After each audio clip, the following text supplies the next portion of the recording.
수고하고 무거운 짐, 진 자들아, 내게로 오라. 마태복음 11장 28에서 30절. 사랑하는 형제자매 여러분, 안녕하십니까? 오늘은 마태복음에 기록된 말씀을 함께 살펴보겠습니다. 이 말씀은 누구에게 하신 말씀일까요? 예수님의 말씀은 그때 그 자리에 모여있던 무리에게 하신 것이었습니다. 예수님의 말씀을 들은 무리는 예수님에 관한 소식을 듣고 모여든 사람들이었습니다. 이 일은 갈릴리 지역에서 있었음을 알 수 있습니다. 오늘날 우리가 갈릴리에 간다면 예수님의 음성을 직접 들을 수 있을까요? 물론 그렇지 않습니다. 지금 우리는 성경에 기록된 말씀을 통해서만 예수님의 음성을 들을 수 있습니다. 이 사실을 분명히 인식해야 합니다. 수고하고 무거운 짐, 진 자들아, 다 내게로 오라. 내가 너희를 쉬게 하리라. 예수님께서 말씀하십니다. 수고하고 무거운 짐, 진 자들아, 내게로 오라. 그렇다면 여기서 말하는 수고하고 무거운 짐이란 무엇일까요? 단순히 우리 일상에서 겪는 무거운 삶의 짐을 뜻하는 것일까요? 우리는 이 부분을 깊이 생각해야 합니다. 당시의 상황과 배경을 이해하지 않은 채 단순히 오늘 우리를 향한 개인적인 말씀으로만 받아들인다면 예수님의 참뜻을 오해할 수 있습니다. 그 자리에 있던 사람들은 누구였을까요? 그들은 유대인이었습니다. 그들이 지고 있던 무거운 짐은 무엇이었을까요? 그것은 구약 율법과 그 율법에 따른 제의적 규례들이었습니다.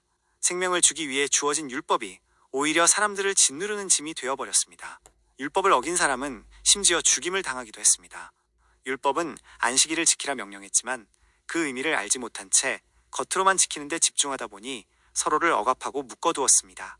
어떤 이는 안식일에 나무를 주었다는 이유로 돌에 맞아 죽임을 당했습니다. 안식일의 참뜻을 모른 채 서로를 지켜보고 판단만 한 것입니다. 그러나 예수님은 사람들을 구약 율법에서 벗어나게 하셨습니다.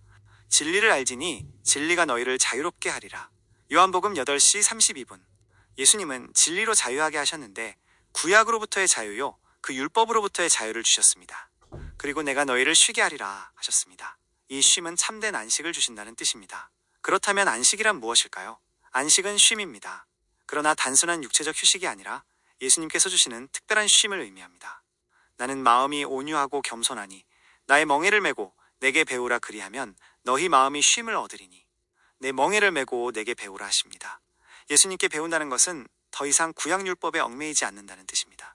구약에 묶인 사람이 어떻게 거기서 벗어날 수 있을까요? 오직 예수님의 말씀을 듣고 따름으로만 가능합니다. 오늘날 신약시대를 사는 우리에게 구약은 단지 지나간 역사일 뿐입니다. 그러나 여전히 많은 이들이 구약율법에 매여 살아갑니다. 참으로 예수님을 만나고 쉼을 얻으려면 구약을 완전히 내려놓아야 합니다. 그래야 참된 쉼을 얻을 수 있습니다. 마음이 헛된 것으로 가득 차 있다면 쉼이 없습니다. 마음이 진리로 채워질 때만 참된 쉼이 있습니다. 이는 내 멍에는 쉽고 내 짐은 가벼움이라. 수고하고 무거운 짐을 내려놓은 뒤 우리는 예수님께서 주시는 멍에를 매야 합니다. 물론 신약의 멍에에도 감당해야 할 짐이 있습니다. 하지만 그 멍에를 구약의 멍에처럼 매면 다시 무거운 짐이 되고 맙니다. 그렇다면 신약시대의 짐을 무겁게 만드는 것은 무엇일까요? 첫째, 여전히 많은 사람들이 구약 중심의 가르침에 치중한다는 것입니다. 그로 인해 예수님의 말씀은 들리지 않고 설령 들려도 치유나 표적에 관한 이야기로만 전해져 예수님의 말씀 자체는 많이 가르치지 않습니다. 실제로 오늘날의 많은 설교는 구약 성경에서 많이 나옵니다. 둘째, 헌금입니다. 11조, 감사헌금, 건축헌금, 선교헌금, 주정헌금, 작정헌금, 절기헌금 등 다양한 헌금이 요구됩니다. 수입이 많은 사람에게는 덜 부담이 될 수 있지만 하루 벌어 하루 사는 사람에게는 무거운 짐이 됩니다. 그리고 설교 중에도 헌금을 강조하는 경우가 많습니다. 어떤 교회는 11조를 하지 않으면 교인으로 인정하지 않는다고까지 합니다. 이것이 오늘날의 현실입니다. 예수님의 말씀을 온전히 가르치는 곳을 찾기는 쉽지 않습니다. 셋째, 너무 많은 예배와 모임입니다. 주일 오전 예배, 주일 저녁 예배, 수요 예배, 금요철야, 구역 예배, 매일 새벽 기도 등 모든 일정에 참여하려 한다면 일상생활이 제대로 유지되기 어려울 것입니다. 차라리 집에서 새벽에 일어나 예수님의 말씀을 묵상하는 편이 나을지도 모릅니다. 사랑하는 여러분, 우리가 예수님의 말씀을 붙잡지 않는다면 다른 짐을 지게 될 것입니다. 우리는 예수님과 동행하는 참 제자가 되어야 합니다.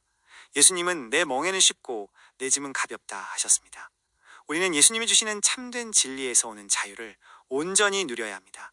예수님의 이 말씀을 깊이 깨닫는 우리가 되기를 바랍니다. 오늘은 여기까지 나누겠습니다.